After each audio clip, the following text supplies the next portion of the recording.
अस्सलाम वालेकुम दोस्तों, बरखुरदार हो। ये बेटा मेरे ऊपर खड़ा होने लगा है। नाम क्या है?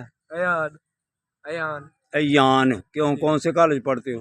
मैं मरे कॉलेज। मरे कॉलेज, खुद भी मरे कॉलेज पढ़ा हुआ हूँ। ठीक है, ठीक सर नवाज साहब के पास। ठीक है, ये लो, ये पोशाब लगाने लगा। ये बेटा आ जाओ, ये कुर्सी को हाथ रख लो। ठीक है, तो कुर्सी पे हाथ रख के इधर, तो मेरे ऊपर खड़े हो जाओ। इधर गोडे के ऊपर खड़ा हो। ठीक है बेटा, गोडे पे गोडे पे। हाँ जी, बात ठीक है।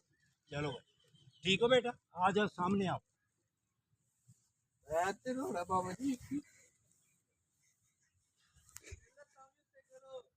नहीं वो ना बेटा, वजन है ना नीचे। ये लो, टांगे ऊपर करना, उसे गिराना है। यहाँ पे बैठो ना, यहाँ पे बैठो। बात तो